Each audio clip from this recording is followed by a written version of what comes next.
The Forgotten Village.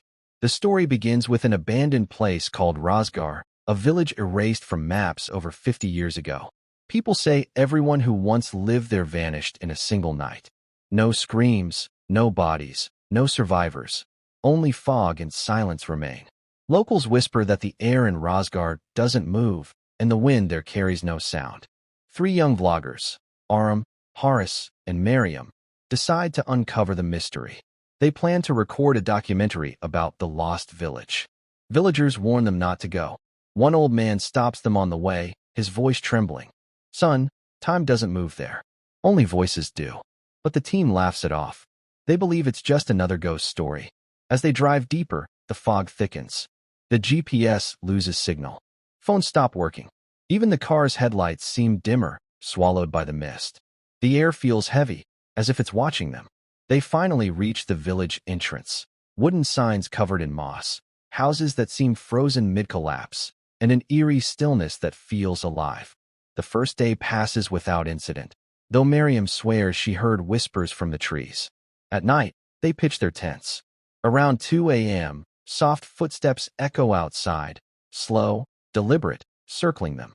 The sound stops every time someone breathes too loudly. Aram steps out with a flashlight. Nothing. No wind. No sound. Only dense fog curling around his legs like smoke. For a moment, everything is silent. Then something whispers right behind him. "You shouldn't have come here." That's when they realize the village isn't abandoned. It's waiting.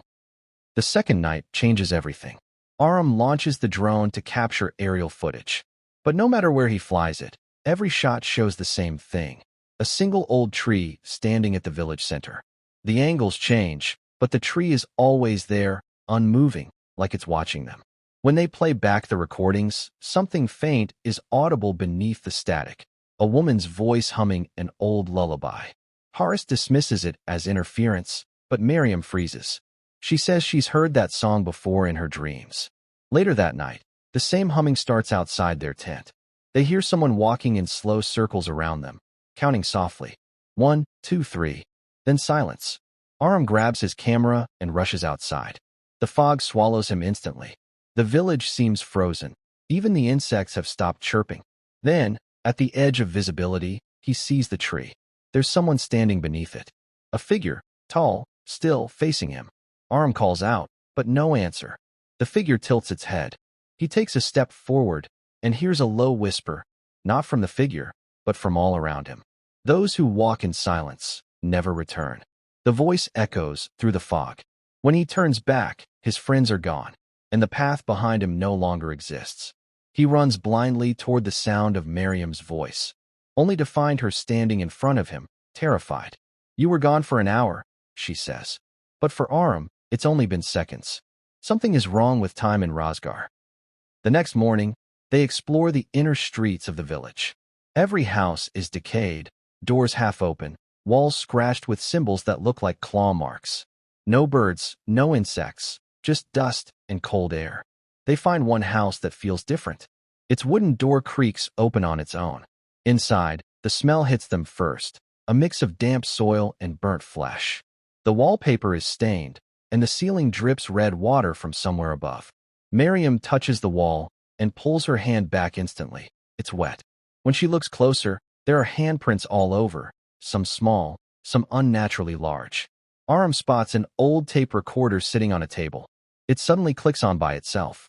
A distorted voice whispers, "If you're hearing this, then it's already too late."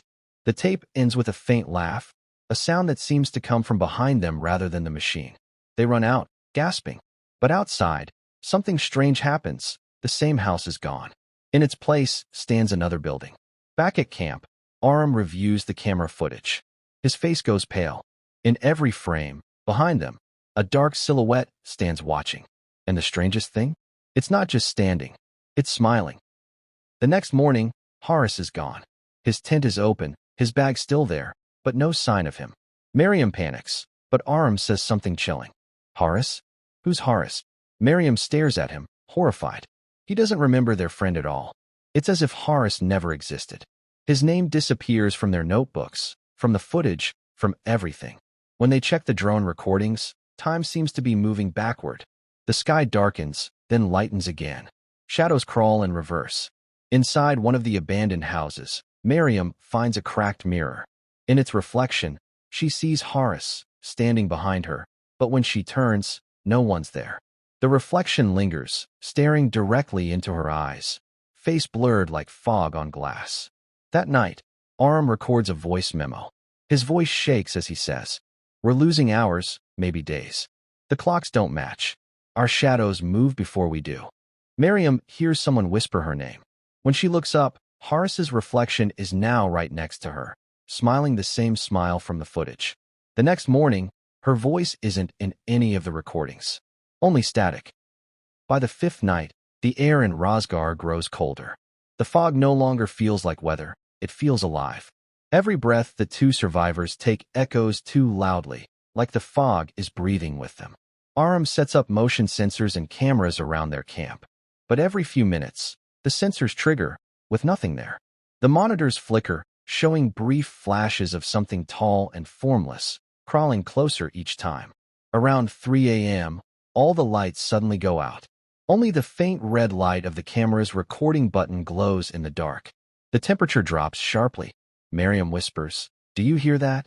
A slow, heavy breathing, coming from somewhere inside their tent.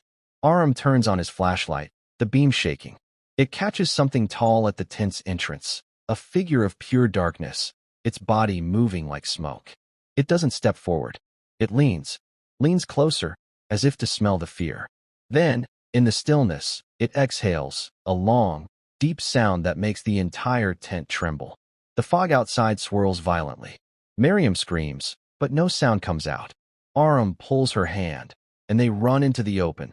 Yet no matter where they run, the same tree appears before them. Suddenly, a voice, calm, almost human, speaks behind them. "Don't run." It follows breath, not footsteps. Aram turns, but no one's there. Only the shadow, slowly standing upright, its chest expanding, as if it's inhaling their very souls. Miriam drops to her knees, gasping. The shadow stops. It tilts its head, and for the first time, whispers, "Breathe." The camera captures everything. But by morning, both are gone. At sunrise, the fog thins just enough to reveal what lies beneath it, rows of old gravestones scattered around the village. Aram wakes up alone, his hands trembling. He doesn't remember when he fell asleep or how he got there. He hears a faint voice calling his name, Miriam's. Following it, he reaches the old village temple. Inside, he finds ancient records carved on the walls, in a language he can barely read. But the drawings tell the story. 50 years ago, the villagers of Rosgar worshipped silence itself. They believed that silence was a living force, that if they kept their village still and quiet, it would protect them from death. But one night, someone broke the vow. A scream echoed through the fog, and silence took revenge. The entire village vanished. Their bodies never found, their voices forever trapped between time and space. Aram records everything, whispering into the mic. They didn't die, they became the silence. He turns, realizing Miriam is standing behind him, motionless. Her eyes are hollow, her skin pale, her breath cold as frost. She smiles faintly and says, "You found the truth, Aram. Now you can stay." When he blinks, she's gone. Aram looks around. Every doorway now shows a figure standing still. The villagers, watching him, breathing softly.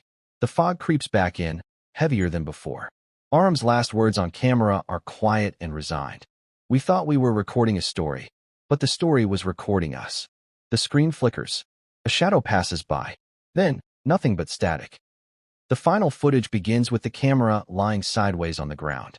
Fog curls around it like smoke. In the distance, footsteps approach, slow, deliberate, steady. Aram's voice trembles in the background. He's whispering, "Please, let me go."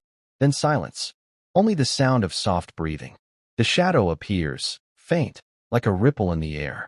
It bends down slowly until its featureless face fills the lens. For a few seconds, nothing moves. Then the shadow breathes out, fog pouring into the camera as if suffocating it. The last image shows Aram's reflection in the lens, his mouth open, eyes wide, frozen mid-scream. Then everything goes black. Hours later, locals find the vlogger's car parked outside the forest. Engine running, doors open. but no one inside. The only thing left behind, the camera. The footage shows their entire journey, ending with the whisper. Now it's your turn to be silent. And when viewers play that clip online, a strange thing happens. During the last few seconds, breathing can be heard behind them. Many believe it's just audio distortion, but those who listen alone at night swear that the breathing stops. The moment they stop breathing too,